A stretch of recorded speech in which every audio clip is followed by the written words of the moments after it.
ndikojnë negativisht në ekonominë botërore. Mirëpo tani jemi 100 ditë të kësaj lufte dhe kuptohet që pasoja do të ketë ekonomia botërore. Do të kemi recesion në shumë shtete dhe nëse kjo vazhdon, luftimet fillojnë përsëri, do të ketë një depresion në kuptimin ekonomik në të gjithë botën, për shkak se thuajse e gjithë Azia vuan për naftë, sidomos shtete si Japonia, Filipinet, Vietnami, Korea Jugore kanë mungesë të naftës dhe rezervat dal nga dal harxhohen. Ne e dim që pasi që filloi kjo luftë dhe dështoi, SBA-t filluan që të shesin rezervat e tyre të naftës dhe njëherë mori vendim Trumpi, përsdyti mori dhe kuptohet që nafta harxhohet edhe nga rezervat e Amerikës dhe kjo tani këtë situatë do të shfrytëzojë Irani pasi që do të ketë një pozitë më të fuqishëm, pasi që ekonomia botërore mbaret nga qëndrimi i Iranit. E gjithë lufta tani bëhet për çështjen e ngushticës së Hormuzit, pra u harrua më ndrimi i regjimit apo programi nuklear i Iranit. E gjithë lufta bëhet që Irani ta liroj ngushticën e Hormuzit, mirëpo kemi lajmet e fundit që Irani apo parlamenti i Iranit e ka zgjidhur këtë çështje dhe mbas asaj që arrita të lexoj dhe të kuptoj, ata kanë sjellë një ligj që parashef që në kohë lufte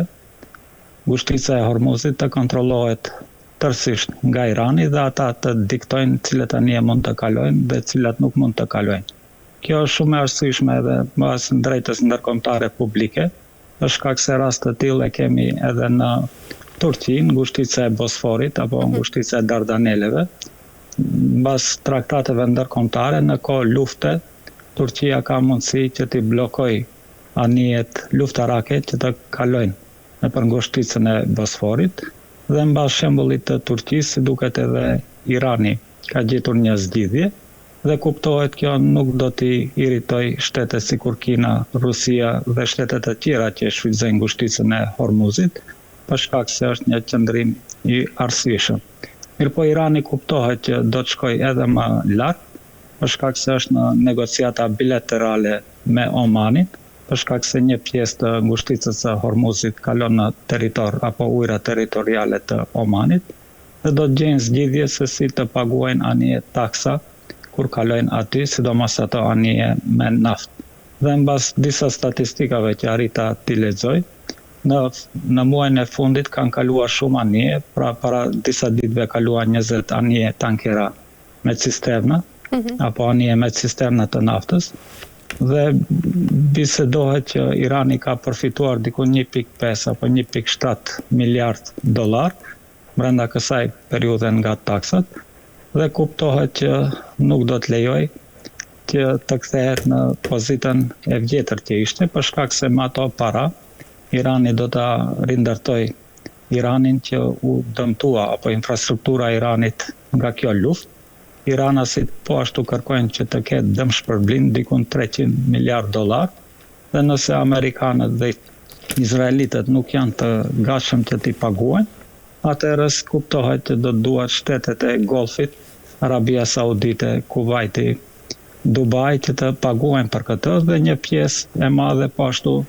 do të mblidhet nëpërmjet taksave të anijeve që kalojnë aty dhe tani jemi në këtë situatë, sot lexojmë që është bombarduar baza amerikane në Kuwait për arsye se amerikanët pas kanë sulmuar në Iran dhe kuptohet gjatë çdo sulmi do të ketë kundërsulm. Lajmin e fundit po ashtu nga Kuwaiti e kemi që Kuwaiti për herë të parë e kritikon shtetin e Izraelit dhe ata për luftën në Liban. Pra nuk është vetëm Kuwaiti, është edhe Anglia apo shtetet apo Mbretëria e Bashkuar, të cilët e kritikojnë Izraelin se vazhdon luftën në Liban, për shkak se mbas armëpushimit të Iranit me SBA, duhet që të shuhej edhe në lufta në Irak. Po Netanyahu mbrëm kishte thënë se ai do ta zgjeroj ekspeditën e tij ushtarake në Liban dhe kanë filluar kritikat nga shtetet përreth dhe kjo ndodh për herë të parë. Kjo është shenjë se dal nga dal tërhiqet mbështetja ndaj Izraelit të shteteve muslimane apo arabe të atij territori. Dhe kuptohet që kjo bëhet edhe në koordinim me Arabinë Saudite, për shkak se ata shtete të vogla sikur Bahreini dhe Kuwaiti janë drejt për drejt të ndikuar nga politika jashtme e Arabisë Saudite.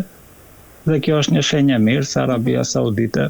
si duket, nuk don që të thellohet kjo krizë. Dal nga dal bën një koalicion me Turqinë dhe Pakistanin dhe afrohen edhe me ndikimin apo do të pajtohen me ndikimin e Iranit më të madh në atë territor. Dhe kështu që SBA dhe Izraeli mbeten në një pozitë shumë të dobët tani për tani. E shërëzë nga ana tjetër goditja e bazave iraniane nga ana e Shteteve të Bashkuara të Amerikës, por edhe kundërpërgjigje e gardës revolucionare tregojnë se të dy palët tashmë po ruajnë kapacitetin për eskalimin e situatës mes vendeve. Cili është pragu zëdhëuti që mund ta shndrojë këtë konflikt nga përplasjet kufizuara në një luftë renale të hapur nesër? Po tani edhe kjo lufta e fundit ishte luftë rajonale, të gjithë shtetet e Golfit ishin të përfshira dhe të gjitha ato baza ushtarake që sulmonin Iranin bëheshin pikërisht nga Arabia Saudite, nga Bahreini, nga Kuwaiti, nga Emiratet e Bashkuara, nga Jordani, po edhe nga Iraku, edhe nga Jordani. Kuptohet që ishte një luftë rajonale, kjo ishte edhe mendimi ajatollahit të fundit, i cili u vra në fillim të kësaj lufte, i cili tha nëse fillon kjo luftë do të jetë rajonale, dhe nuk ka si zgjerohet më shumë. Pra mund të zgjerohet në kuptimin që të kemi edhe këmbësori, pra futjen e trupave të Iranit në Kuwait, okupimin e Abu Dhabit dhe Dubai, pra të shkojnë me anije luftarake iranasit dhe të okupojnë Dubain. Atërës do të bëhet, nëse bëhet toksore me këmbësori, atërës kuptohet që do të flitnin për zgjerim të kësaj lufte, por nuk ka shenja se kjo do të ndodh. Kjo edhe për arsye se SBA u dëshmua se është shumë e dobët si fuqi ushtarake, gjithë ajo ishte miq se SBA është forca më e madhe ushtarake e botës. Ata përparësia e tyre është vetëm aviacioni, mirëpo ai aviacion luftarak funksionon në ato shtete të cilat nuk kanë mbrojtje ajrore, sikur është Irani, Libia, në fakt Iraku, Libia, Siria dhe shtetet të tjera të cilat i sulmonin, por ja që për Iranin doli që nuk është funksional, po ashtu flota detare e tyre nuk është funksionale për shkak se Irani ka raketa që mund t'i zhisë ato anije dhe nuk afrohen në bregun e Iranit. Pra nuk është se ka shumë zgjidhje. Tani ne kuptojmë që Trumpi kërkoi armëpushim për këtë luftë për shkak se municioni i tyre ishte duke u harxhuar dhe tani ne i kemi biseduar këta, por tani ja që edhe zyrtarisht të gjithë ata çka i kemi thënë verifikohen apo vërtetohen, pasi që në Amerikë kemi demokraci dhe duhet generalët të hapin përgjegjësi para Senatit apo Kongresit Amerikan. Dhe kuptohet i japin disa shifra, po ashtu rrjedhin lajme prej Pentagoni në gazetat apo mediat amerikane, që municioni amerikan është harxhuar të paktën 50%, pra bëhet fjalë për raketa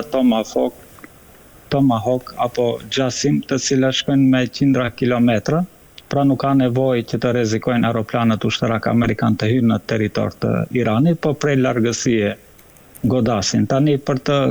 krijuar apo prodhuar raketat të tjera, ju duhen minerale të